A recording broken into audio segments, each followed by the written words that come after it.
కళ్ళు మూసుకునే ఉన్నాడు, కొంపదీసి నిద్రపోతున్నాడేంటి? ధ్యానం. కళ్ళు మూసుకొని ఎవరినో కాంటాక్ట్ చేస్తున్నారు. అవునా? అబ్బా.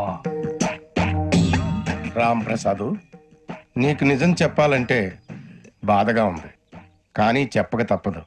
ఎందుకంటే అది నిజం కాబట్టి. Correct sir, correct. ఏంటి సార్ అది? నీకు 40 ఏళ్ళు వచ్చే వరకు కష్టాలు తప్పవు. గురుజీ, అవి మామూలు కష్టాలు కావు, అష్ట కష్టాలనే చెప్పాలి. ఉదాహరణకు అవి ఎలా ఉంటాయంటే, దొరక్క నీకు ఫుడ్ దొరికితే అది నీ నోటికందే లోగా నీ కాలో నీ చెయ్యో తగిలే మట్టిపాలైపోతుంది. అయ్యి.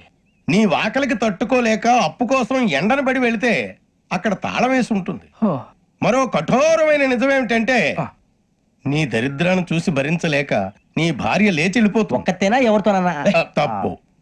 అతని దురదృష్టాన్ని చూసి ఎగతాళి చేయకు రమణ. Sorry sir. ఇదయ్యా రాంప్రసాద్, నువ్వు ఈ 40 ఏళ్ళు ఈ నరకాన్ని అనుభవించక తప్పదు. 40 ఏళ్ళ తర్వాత అలవాటైపోతుంది. ఇక నువ్వు వెళ్ళొచ్చు. ఏమో వెంకటేశ్వరరావు, కులాసైనా రమ్మన్నారట. నీకు శుభవార్త చెబుదామని పిలిపించాను. ఏంటి గురుజీ? నీకు శుక్రమహాదశ ప్రారంభం అవబోతుంది. అంటే శనిగా సెట్ అయిపోయినట్టేనా? ఆల్మోస్ట్ అయిపోయినట్టే. మీరంతా టోపీలు పెట్టుకునే ఉద్యోగాలు కూడా చేసుకుంటారు. ఇప్పటిదాకా మేమందరికీ టోపీలు పెట్టాం గానీ మాకు మేమే టోపీలు పెట్టుకుంటాం ఎప్పుడు అనుకోలేదు గురుజీ. అదే విధి. మరి ఇప్పుడు బిల్ల బంటోతు నుంచి బీట్ కానిస్టేబుల్ వరకు అందరికి నెత్తిమి టోపీలు ఉంటాయి. అందులో ఏ ఉద్యోగం? ఎస్ఐ గారు కూడా టోపీ పెట్టుకుంటారు కదా? ఏది మన చదివే చదువులకు ఎస్ఐ ఉద్యోగాలు ఇస్తారేంటి? గ్రహాలు శాసిస్తున్నప్పుడు చదువులతో పని లేదు. ఏబిసిడీలు చదివినా చాలు మీ జీవితాలు విచిత్రమైన మలుపులు తిరుగుతాయి. మీకు విపరీతమైన ఫాలోయింగ్ వచ్చేస్తుంది. మీరు చాలా ఫేమస్ అయిపోతారు. వింటానికి చాలా బాగుంది. ఇప్పుడు మమ్మల్ని ఏం చేయమంటారు గురూజీ? ఏమీ చెయ్యదు, వెయిట్ చేయండి.